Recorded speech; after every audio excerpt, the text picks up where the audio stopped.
Lei Geral de Proteção de Dados, a gente cuida de direitos fundamentais. Nosso, não é? Enquanto cidadãos, nossos dados estão aí esparramados. E o tratamento deles, sabemos, pode impactar muito na nossa vida, é o que a gente tem discutido praticamente todos os dias no nosso curso. Então eu queria discutir com vocês aqui agora, debater com vocês aqui agora, um caminho procedimental que eu ainda não vi, pelo menos no momento da gravação desse vídeo, muito utilizado em conjunto com ela, a Lei Geral de Proteção de Dados. Mas, senhores, mão e luva. Um foi feito para o outro, de certa forma, que é o procedimento de habeas data. É que a gente tem um hábito, digamos assim, de enfrentar, de visualizar ele procedimento de habeas data, ainda dentro de um fator histórico, quando inserido na Constituição de 88, levava em consideração dados cadastrais que o governo de força, que o governo de exceção tinha e que o cidadão não tinha acesso. Logo se cria, se traz para o Brasil o Instituto do habeas data muito em razão da redemocratização que nós tivemos ali nos anos 80 e notadamente em razão da Constituição Cidadã, ela de 88. E a partir daí o que a gente tem é uma primeira etapa de utilização do procedimento. E agora a gente vê esse procedimento meio que estabilizado, pouco utilizado.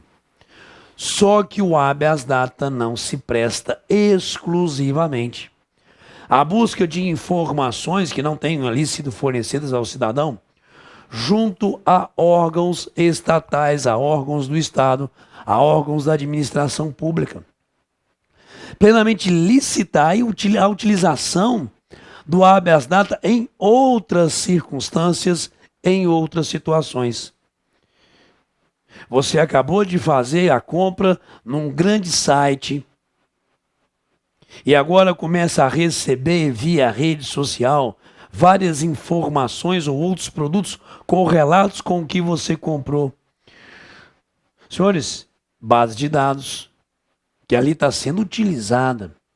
Eu lembro que numa das aulas teóricas nossas aqui sobre a Lei Geral de Proteção de Dados, a gente mencionou um caso de uma jornalista, que é uma case fantástica, de uma jornalista na Inglaterra, que quis ter acesso aos seus dados e como eles estavam sendo tratados junto ao Tinder, porque ela só recebia notificação de tranqueira. E ela, putz, né, não é o que eu estou buscando aqui nesse aplicativo. E que ela teve que judicializar para que fornecessem a eles, ou a ela, essa forma de utilização dos seus dados, a base de dados que o Tinder tinha a respeito dela. São informações colhidas, porque não é base de dados tão somente aquelas informações que eu estou comunicando, mas sim as informações que são captadas a respeito da minha pessoa. E no uso de aplicativos, de sites, dados vão sendo colhidos da minha vida dentro do aplicativo, da minha vida dentro de um site. Isso tudo vira base de dados. Isso tudo é direito seu, de ter informações sobre eles. Outro dia, um aluno nosso aqui do curso entrou em contato comigo. Ele trabalha muito com a parte de corretagem, tá? E ele um pouco, trocando uma ideia comigo, um pouco rápido de nós dois conversando, no número de WhatsApp que tem aí disponível aos senhores, inclusive, ele me contou: Eval, estou com um certo problema, não era um problema, mas uma constatação que ele estava tendo. Qual? Que ele estava tendo dificuldades de conseguir proposta de algumas seguradoras. Para alguns clientes dele, clientes que já tinham ali seguros, estavam na fase de renovação ou tentando contratar um novo seguro. E aí uma aula que a gente já teve e discutiu a respeito dela aqui. Alguns dados são tratados e carregam uma carga negativa dentro do seu cadastro, inclusive beirando o preconceito. Por exemplo, O cidadão mudou de endereço e hoje ele mora em outra localidade, dentro da mesma cidade ou em outra cidade, mas uma área, entre aspas, por gentileza, mais perigosa. De repente o seguro não vai permitir que esse cidadão renove o seu seguro ou faça um novo contrato de seguro. Por quê? Eles não informam. Mas são dados existentes e tratados, que é ali justamente direito de todo e qualquer cidadão ter acesso a eles. E é nessa linha de raciocínio que surge ele habeas data. Senhores, vamos ao nosso trabalho, por gentileza, depois dessa pequena explicação do porquê da ênfase nessa aula, nesse instituto que, na verdade, trata-se aqui em termos normativos, tanto de um procedimento administrativo, quanto de um procedimento judicial. E primeiro eu quero delimitar o objeto. Senhores, o próprio Daniel coloca que ele, habeas data, é uma ação constitucional. Na verdade, é um procedimento judicial cuja base está estratificada, cujo objeto está estratificado na Constituição. Logo, olha a importância desse instituto aliado à Lei Geral de Proteção de Dados. Porque ele, habeas data, voltamos, é um objeto, perdão, é uma ação constitucional voltada à garantia de direitos da intimidade e de acesso à informação. Sabemos disso, mas essa é a ênfase que nós temos que ter. O acesso a informações constantes de registro ou banco de dados de entidades governamentais ou de caráter público. Senhores, uma discussão que a gente apresentará aqui, derivada do parágrafo único do artigo 1º caput vetado, mas não um parágrafo único, da lei do habeas data, ela ali que entrou em vigor em 97. Será que ao fornecer meus dados para um aplicativo qualquer, ganharia isso um caráter público? Porque eu tenho entidades governamentais, que, como eu falei, foi o grande fator inspirador do habeas data, lá no período de redemocratização. Eu queria saber o que o estado de força, o que o estado de exceção tinha a respeito da minha pessoa. Mas será que, não sendo apenas voltado a essa proteção constitucional em termos de procedimento judicial, as situações de entidades governamentais, mas todo aquele que tem uma base de dados de caráter público, será que esses aplicativos que a gente utiliza, será que sites grandes de compra têm esse caráter público? Chegaremos a essa discussão. Continuemos. E a eventual retificação, porque o habeas data não se presta exclusivamente ao acesso a informações, mas também a retificação de informações equivocadas. E além da retificação, porque isso aqui é a base constitucional, também a gente pode solicitar assentamentos nos registros, em razão, por exemplo, de alguma pendência judicial ali que esteja em trâmite. Voltamos ao nosso material, dali. Então nós temos aqui a delimitação dentro da doutrina dele objeto do habeas data, na citação aqui promovida, claro, do livro do professor Daniel Assunção. E a Constituição, como nós falamos, artigo 5º, é ela que vai justamente delimitar esses objetos num primeiro momento.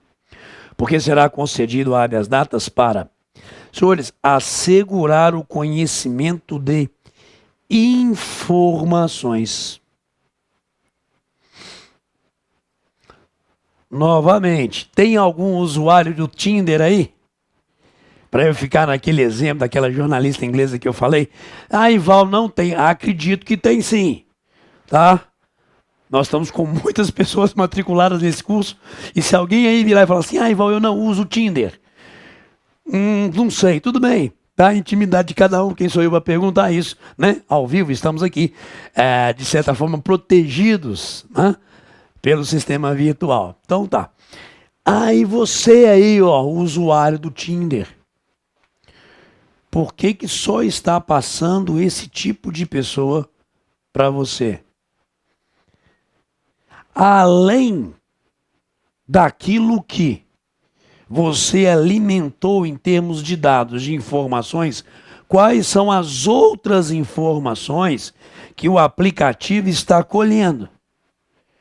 Quais, insisto, as outras informações que o aplicativo está colhendo no dia a dia de você, usuário do sistema do Tinder?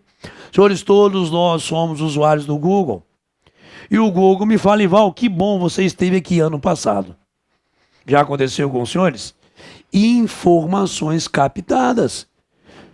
Quais são as informações que o Google tem a respeito da minha pessoa? É direito meu, assegurado constitucionalmente. Voltamos, observem. O que nós temos aqui é a concessão de habeas data para assegurar o conhecimento de informações relativas à pessoa que estejam em registro ou bancos de dados, como nós falamos, tanto de entidades governamentais, como também de caráter público. Mais do que isso, também para a retificação de dados. Porque, eventualmente, pode existir registros que não estejam adequados, que não estejam ali corretos. E essa inexatidão dos dados lá lançados, se eles não o fazem administrativamente, o habeas data está aí, justamente para viabilizar essa retificação. Já deu, acredito, para perceber a importância dele, habeas data, vinculado a ela, a Lei Geral de Proteção de Dados.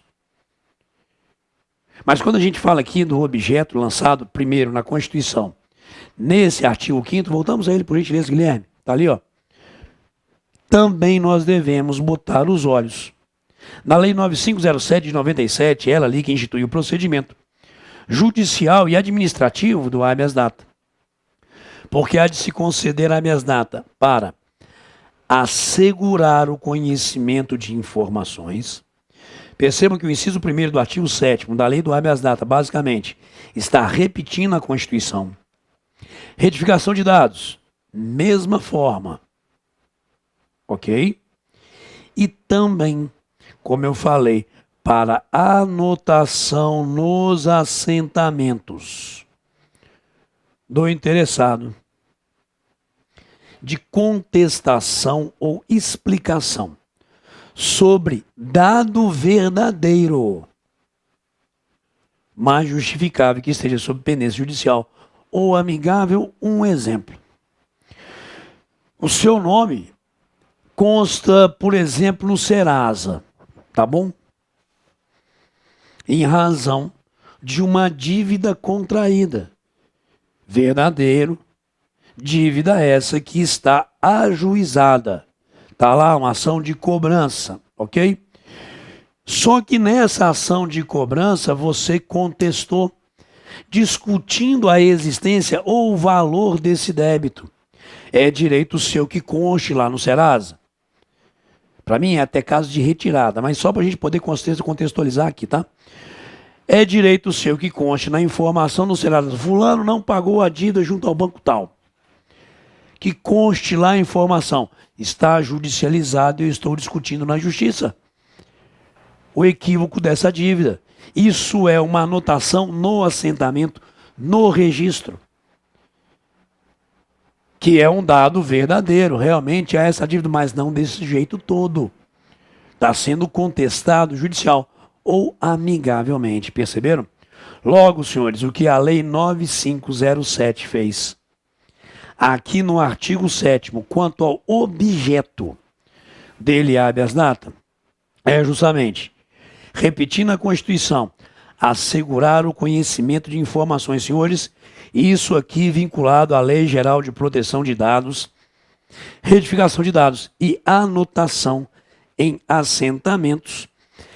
E nós temos aqui uma fase administrativa ou pré-processual. Mas antes, o que eu apresentei e eu apresento para vocês aqui é justamente um organograma, me permitam assim, desse objeto, tá? Por quê? O objeto é conhecimento de informações existentes em registros ou banco de dados de entidades governamentais ou registro ou bancos de dados de caráter público. Está aqui toda a base, inclusive normativa. Da mesma forma, serve para retificação de dados, que inclusive pode ser feita de forma sigilosa, porque eu não quero que esses dados meus se tornem necessariamente públicos, e a anotação em assentamento, que tem exclusivamente, como nós discutimos, a base da lei infraconstitucional. Contestar ou explicar, então, é basicamente aqui uma organização que eu fiz para os senhores, para a gente aqui visualizar com maior rapidez e presteza o objeto ou objetos dele habeas data.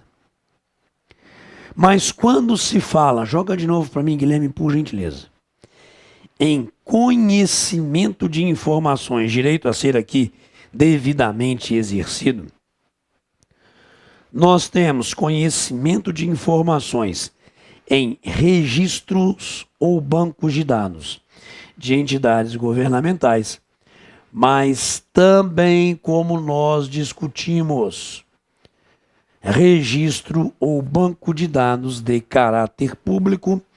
Senhores, artigo 1º, parágrafo único da Lei 9507.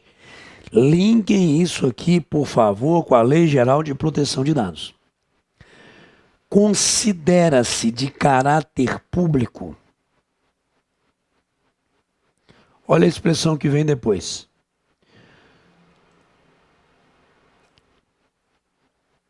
Todo registro ou banco de dados contendo informações. Todo registro ou banco de dados contendo informações. Vamos mais. Que sejam ou possam ser transmitidas a terceiros. Os seus dados estão sendo compartilhados com terceiros? Você foi lá no Instagram, beleza? Fez um comentário, fez uma postagem. Nossa, eu adoro churrasco. Imediatamente começa a surgir, em razão da base de dados que você acabou de alimentar, dizendo que ama churrasco, hashtag amo churrasco. Você acabou de alimentar a base de dados do Instagram, que sim permite, através dessa informação colhida a respeito da sua pessoa, que você comece a receber publicidades envolvendo casas que vendem carne, churrascarias. Por quê? Porque você passou para o Instagram essa informação. E ela, de certa forma, está compartilhada ou não com o terceiro? Sim. Então eu te pergunto, que tipo de informação você já disponibilizou? Que tipo de informação o Instagram tem colhida a respeito da sua pessoa? Não sei. É ou não uma base de dados? Joga para mim de novo, Guilherme. Percebam o caráter público. É ou não uma base de dados que contém informações a respeito de você? Que pode, nem precisa já ter sido, que pode ser transmitida a terceiro. Ou que não sejam de uso privativo do órgão ou entidade produtora ou depositária das informações. Senhores, isso aqui se enquadra a nossa vida dentro de aplicativos, dentro de bases de dados que você aí, inclusive, fornece, e vamos linkar novamente com a Lei Geral de Proteção de Dados, inclusive com dados pessoais sensíveis. Você está alimentando o dragão. Você está passando, e eu faço isso também, senhores, claro que faço, né? Quem aí me segue em redes sociais sabe que a gente está lá todo dia, porque é uma forma de interatividade maravilhosa que a gente tem à nossa disposição. Mas eu estou lá, né? Eu tenho um gatinho, então eu ponho lá, hashtag gato, amamos gato, que legal. Aí eu começo a receber imediatamente o quê? publicidade de lojas de pets. Então eu sei que o Instagram tem na sua base de dados a seguinte informação: o Ival gosta de gato, o Ival é tutor de um gatinho. Ó, e isso está sendo de certa forma compartilhado. Mesmo que indiretamente com os demais usuários do Instagram que fazem publicidade paga para a loja de pets. Então, entendam isso que a gente está aqui colocando o habeas data. Não se presta exclusivamente. Não tem como objeto ali a busca de informações que sejam informações que tenham sido captadas por órgãos públicos dentro de uma situação de um regime de força, uma situação de exceção. Não. Também se presta ao conhecimento, à retificação, assentamento de informações constando em base de dados de caráter público. E o que é? Jogou de volta. Caráter público dessa base de dados para fins de utilização do habeas data. Nitidamente todo registro que possa ser transmitido a terceiro ou que não sejam de uso privativo do órgão ou entidade produtora ou depositária das informações. Que entidade é essa? Qualquer, inclusive essas gestoras desses aplicativos que a gente utiliza. Senhores, objeto do habeas data. E uma visão que eu quero trazer para os senhores, focada na Lei Geral de Proteção de Dados. E eu acho que já perceberam como que é, sim, possível a sua devida utilização.